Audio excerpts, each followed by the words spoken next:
What I think the GOP needs to do to win in November. I heard on the news today that the big advantage the Republicans had in the November election is shrinking because they don't have a message. I have a few things to say about that.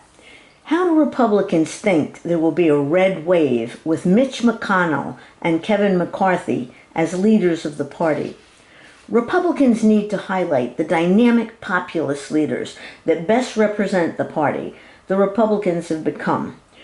People like Governor Glenn Youngkin, Congresswoman Elise Stefanik, Senator Tim Scott, Governor Ron DeSantis, the young, articulate voices of the Republican Party. They need to become the spokespeople of the new Republican Party. I can't understand it when they say Republicans have nothing to run on. Have nothing to run on? These are the reasons this independent has voted straight Republican in the past and will do it again in November. First, the open border. On the news, they have just said water will be a problem here in the West where I live, and we know about supply chain shortages. What sense does it make to open our border, letting millions of people flood in when we have water shortages, supply chain shortages? It's just like the Democrats to increase demand without increasing supply, increasing population and not more schools, more emergency rooms, more housing. Republicans would finish the wall and go back to the Trump policies which worked. Republicans would have the rule of law at the border. The second big issue is freedom.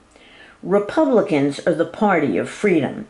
It is the Democrats that brought us cancel culture, a ministry of truth, a government social media alliance that silences dissent.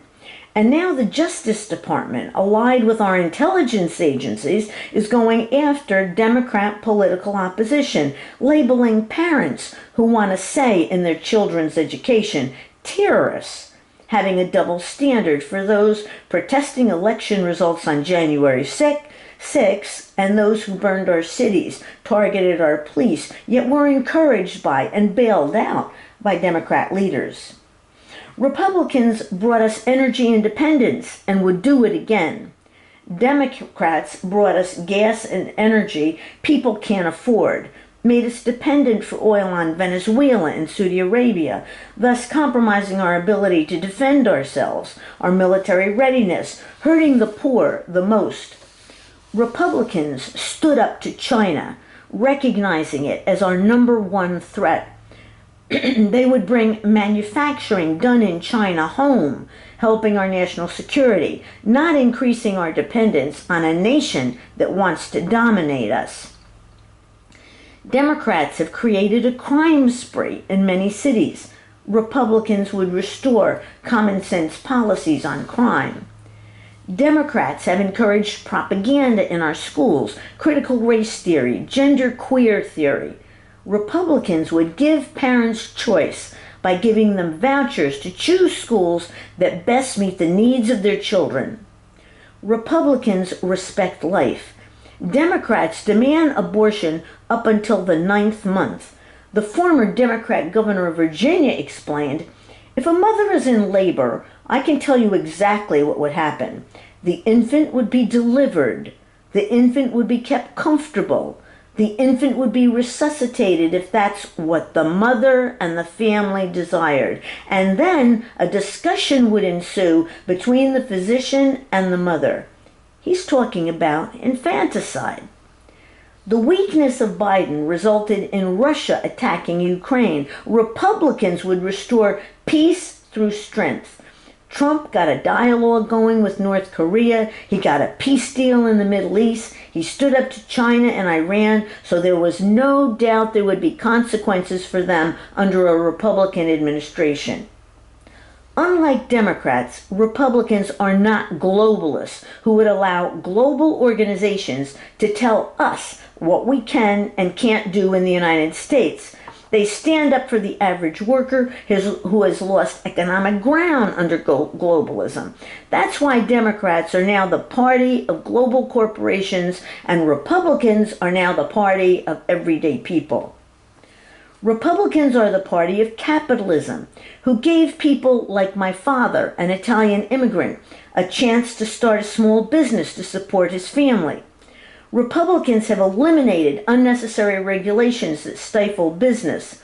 When I considered starting a small counseling business after I retired, I looked at city taxes, county taxes, state taxes, federal taxes I would have to pay, and I couldn't see how I could make a profit. People are fleeing blue states because of the tax and spend policies of the Democrats that have raised property taxes, sales taxes, income taxes so high in blue states, people can't afford to live there anymore.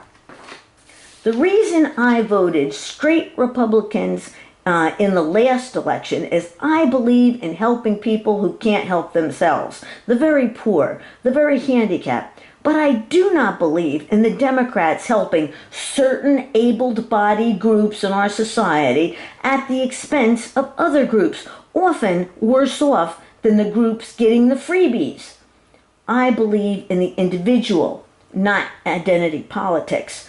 I believe left to themselves, given a decent playing field that does not oppress them with regulations, high taxes, they will use their creativity and energy to support their families, themselves, and succeed. I believe in capitalism, the free market, over socialism, which seems to go hand in hand with authoritarian government.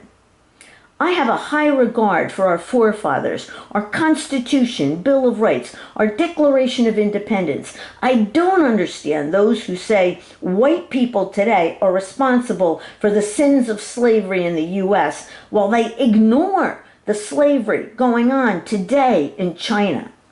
It was shocking for me to see how the administrative state tried to undermine President Trump. There are bureaucrats in America who believe they should be the decision makers in America, not the American people. Government by the administrative state, not government by, for, and of the people. Republicans stand for election integrity, not allowing those who demonize their political opponents to cheat. In conclusion, I believe the Republicans could have a red wave in November if Glenn Youngkin, Tim Scott, Ron DeSantis, Elise Stefanik were the face of the new Republican Party, not Kevin McCarthy and Mitch McConnell. The message of the Republican Party is clear to me: restoring the rule of law at the Democrat open border, freedom of speech, no cancel culture, ministry of truth, government social media alliance to silence opposition voices. No misusing of our intelligence agencies for political ends. Reform of our intelligence agencies. Government of, by, and for the people, not of, by, and for the administrative state elites, what the Republicans call the swamp. Restoring the integrity of the Justice Department, restoring energy independence, bringing manufacturing back from China and increasing our military defenses so we are not dominated by China, restoring the rule of law that Democratic prosecutors have destroyed, creating peace through strength, not continuous war, not allowing global organizations tell America what it can and cannot do, thus thwarting democracy, government of, by, and for the people of America. Standing up for capitalism, the free market, where people like my father, a legal immigrant, could start a small business with which to support himself, his family. Not helping giving freebies to some groups in America at the expense of often equally needy others. Valuing our Constitution, Bill of Rights, Declaration of Independence. Measures to make sure there is no cheating in our elections. No message, That should be the message of the Republican Party. Put Glenn Youngkin, Elise Stefanik, Tim Scott, Ron DeSantis front and center. They will bring the red wave in November, not the old guard, Kevin McCarthy and Mitch McConnell.